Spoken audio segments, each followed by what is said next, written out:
POTHOS N'JOY.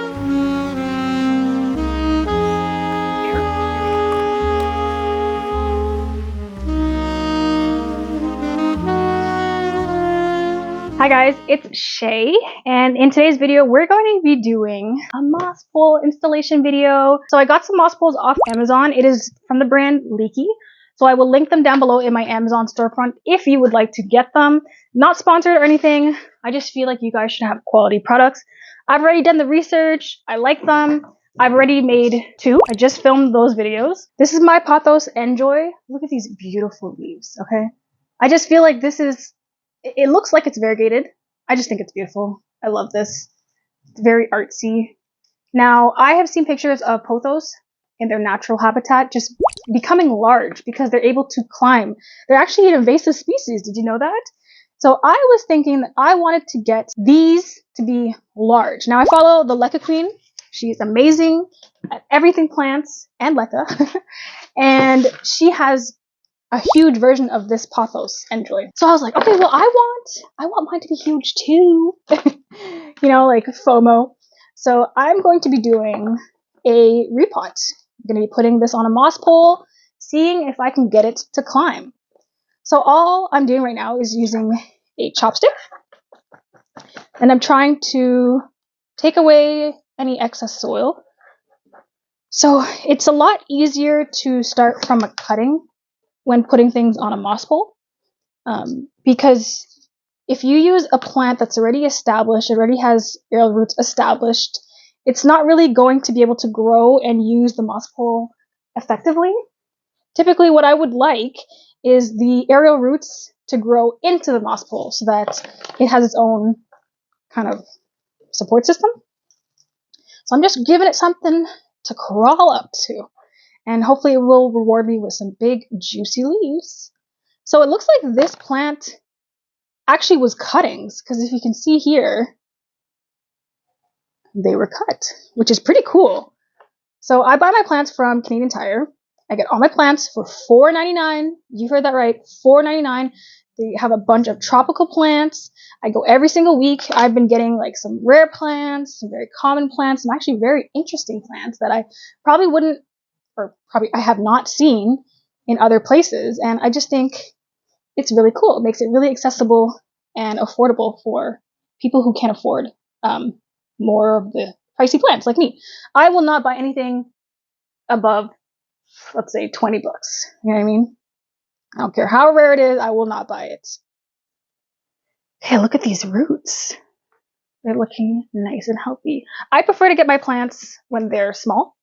And then, you know, I just get the joy out of nurturing them from little, you know, little beings into the large plants that they are.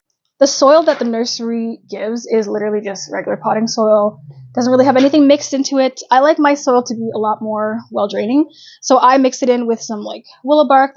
I had willow bark in it, a little bit of spaghnum moss. Oh look, piece of a death bug. Throw that out.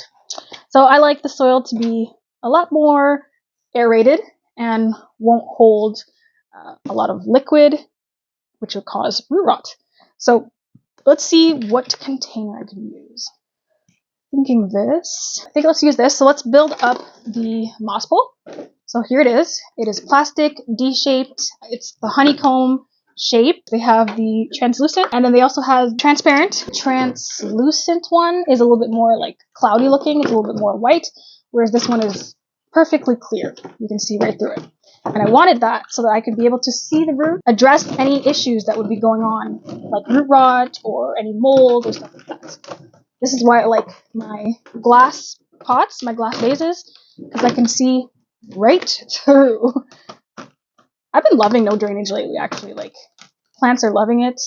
I've typically only been doing it for plants that prefer to stay moist and not dry out, so like philodendrons, alocasias. Actually, no, I don't have an alocasia in no drainage. Croton, I have those in no drainage. I've started to experiment with plants that still like to dry out in between waterings, and all I do is just don't put like on the bottom. Like, for example, this silver sword philodendron. I have it in no drainage, so I have Lekka clay balls at the bottom, the soil, and is doing well. This is another one I wanted to put on a moss bowl, but we're doing one per video because it's going to take way too long. So here's the difficult part. This was tricky the last time, but this will be my third time doing it, and it's getting easier. So I found that the third layer here is the best size for me personally. So I'm just going to make sure these are popped out. Okay, so now I'm going to stick these little tabs in. And the tricky part is getting them all in before they snap back out on you. Ooh, see, like that.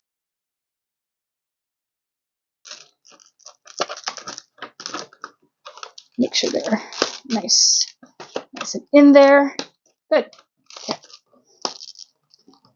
Perfect. So this is the D-shaped moss pole with the honeycomb surface. I just think this looks beautiful. I love the honeycomb shape, to be honest with you. In my research, they said that this D shape helps the sphagnum moss remain moist for longer, so you don't have to water it as often, which was a plus, because if you made your own moss pole and it went all around, it would dry a lot faster because the entire sphagnum moss is exposed to air. First thing I'm going to do is attach these to the actual pole, because I want the air roots, which are these, to grow into the sphagnum moss. So each stem I'm going to tape to the actual moss pole, because I literally want this. I want this plant to know that something is behind it, that it is able to. I love this leaf right here. This is like my favorite leaf. I hope that they all look like that. Okay, and then for the last one, okay, you're gonna have to kind of bend this because the arrow roots are right here, and kind of force it to grow up. So I'm gonna tape it here and then here. That looks great. So now let's fill it up with some soil and sphagnum moss, and it's ready to go. And then hopefully should be getting some big leaves. So let's see how this will look inside of this pot here. Okay, that's gonna look good. So first I'm gonna fill the bottom with some random things just to make it heavy. There's some lucky clay balls, some glass marbles. Okay, packed in there, nice and heavy. Also want to fill in the back to make sure the pole doesn't fall over. Make sure it's nice and secure. Just settle it. Shimmy that soil to settle it. Alright, there we go. So now I have the clear pot. I can see all the roots. If there's any issues, I can see it. So now let's fill this up with some sphagnum moss. This is awesome. I found one little leaf, and I'm going to try to propagate this because here's my sphagnum moss. It's literally like drenched in water right now. I'm just gonna squeeze it out, and then I'm just gonna pull it apart. I want it to be airy, loose, compacted, and then I'm just gonna shove it down in here. Oopsie. You want there to be airflow, aeration.